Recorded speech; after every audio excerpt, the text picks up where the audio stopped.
Hey, everybody. I wanted to give you my 8 best ideas for what to do in May because it's time in May. I know some of you maybe are doing even better than before COVID somehow. Some of you are deeply struggling, and most of us are somewhere in the middle. Maybe our growth is flat. Maybe we're not growing. But it's time. It's time for your new normal. It's too much change for the team. And it's time for us to have figured out what's going on in this new world. We are all going to be going back to some new normal. We're going to be working maybe a few days a week in an office in a few weeks, in a month, in 2 months. Restaurants will start to reopen. We will have a new normalcy. And I do not personally believe we'll go back to the old normal for a year or longer. But the new normal is about here, and your team needs to know. They need to know the goals. They need to know where we're going. You need to know where you're going. And we need to get out of that April mode of cut, react, even layoffs, whatever it was. It's in the past. It's the new normal. So let me give you 8 ideas just to think about. The first one, which we've talked about on SaaStr, but this really will work. Whatever you're doing in May, and this probably works in June and July as well, but whatever you're doing this month, just do better than April. Let's imagine March started off okay. You were doubling, and then boom, you hit a wall in April, and you were flat. In fact, you grew 0 net of churn. Okay, well, that's a bummer. But it is what it is, okay? It's time to buck up and say, look, if last month we grew 0%, our goal this month is to grow 10% or 15%, not back to 100% or wherever it was, but we've adjusted, we've learned, we've listened to customers, we've done 50 Zooms, we've talked to everyone, we've gotten the data. You can do better than April. So help your team do that. Set goals for May that use the April data as a baseline and make a new yardstick, a new set of goals for this month that is just better than last month, and you'll probably hit it. Okay, the next one, which is obvious of the 8, is it's time to close some of those push deals. Most of you that are selling to the enterprise, in the SMBs, we heard a lot of churn last month, but in the enterprise, we heard a lot of this deal got pushed. It was about to close, but budget was paused, or I couldn't pull it into the month. So sure, that's all true. In many cases, sales cycles have lengthened, but either people want to buy your product, either it has value in today's world or it doesn't. If it does, close some of them in May. Just close 1 or 2 of those push deals. Which one can close this month? I bet you can close 1 or 2 of those push deals. So let's see what happens. Create a new category of push deals and focus on closing at least a couple of them this month. That's some of the best of the pipeline you're going to have in the coming quarter or 2. The third one is, even if you have a hiring freeze today, I hope not, even if you had to shrink a bit, in May, kick off a process of hiring someone that can truly help. Focus. Maybe it's just one person for right now instead of the 5 or 10 open roles you had before, but who can really make a difference in this new world?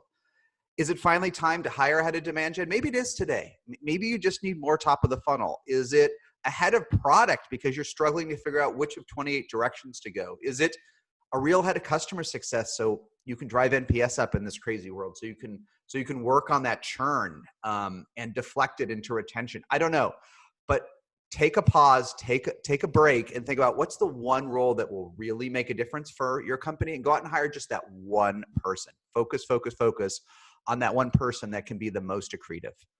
Okay, idea number 4 is walk back some drama. Look, maybe your company and even your family was perfect in April and late March, but I think all of us had a lot of drama. People got upset. Maybe tempers flared in the beginning, and then emotions came out. It was hard. For many of us, even for us at Team SaaStr, like the game plan often changed every day. It was hard to keep up with the rate of change in the world, and that maybe created some frayed nerves, some drama. Maybe you impacted some relationships you should have. Maybe you think you broke some glass, but you know what? It's okay. You can walk it back. Go to anyone on your team, even in your personal life, and just apologize. Just say March was crazy and April was too much. April was just too much, and I'm sorry. Can we just fix this? Can we take it back? Whatever happened, those heated words, the lack of communication, the end of the one-on-ones, whatever happened, walk it back. It's okay. You get a pass if you just raise your hand and say, COVID is crazy. It was the COVID crazies, and let's just shake hands or hug it out over Zoom and move on. So walk back some drama. Point 5, support your struggling vendors and partners. I know a lot of folks wanted to cut mode. And another thing related to cut mode was don't pay. Just let everything sit in Bill.com. Pay nobody. Well, you know what? That just breaks relationships with your trusted vendors or partners. Take a look at the folks whose bills you have not paid, or that someone in finance said, let's stretch out all our bills to 90 days or 100 days or 200 days. You can do that. You can stretch out paying your bills. No one's gonna, except for some SaaS vendors who maybe will turn off the product. Most of your vendors are gonna deal with it. They have no choice. They still want your money, but you're burning bridges. There's no reason to burn. Now is the time to support your key partners that need you. So pay your key vendors partners. If you have if you're going to pay them anyway, pay them net one. That's what I'm doing. I'm going into Bill.com, and the vendors or partners we really need, I'm approving those bills the day they come in. I want them to get their cash, because you know what? Even I'm managing our cash a little bit, but if I'm going to pay that bill in the next 90 days, let me pay it this afternoon so that my vendors and partners know we have their back. So enough with stretching out payment terms to vendors where it won't help that you need. And let's get past cut. You made the cuts. Now it's time to invest. Okay, point 6, become a distributed company. And you may laugh. You're like, of course we're a distributed company. We've all been sheltering since sometime in March. I know. But most of us were not Zapier or GitLab. We did not start as distributed companies. Yes, maybe you're on Zoom all day and you're on Slack all the time and you have other cool tools. But I think in April, you started to learn to become a distributed company. We all did. I did. At SaaStr, our little team is work from the office together. We have remote folks, but we were office first. Boy, let me tell you, we were informal collaboration textbook. But even we have changed. We do daily stand-ups every day. I do a daily Jason email almost 7 days a week, 7 o'clock in the morning. It's not something I really wanted to do. These are just 2 examples of things we didn't used to do. The daily email from me to my team, and the daily stand-ups we used to do, just a weekly meeting. All the other things you do, it's time. It's time to evolve, and it will take stress out of the company if they know, where is the office? Are you office first? Are you office second? Are you distributed first? I think for most of us, it's time to embrace being a distributed company. And whatever you experiment on in April, whether it was stand-ups or Zooms or team yoga sessions or whatever it was, now become a distributed company. Do everything. Look at all the things you changed in April and now do them better. Do your stand-ups better. Use Notion better. Be more effective with your Zooms. Make your happy hour on Friday more efficient. Whatever it is, your email communications, your Slacks, level up everything that even sort of worked and become a distributed company. Okay, point 7, and point 7 and 8 are closely related. Point 7, I think for the leaders is most important, which is it's time to lessen change. There has been so much change the last 8 weeks. For Team SaaStr, it's been even longer watching what was happening with events and COVID. But now it's too much. People need to know what the plan is for the rest of the year. You've had 6 weeks to reforecast. What's our revenue goal for the year? What's our NPS goal for the year? What's our churn goal? What's our net retention?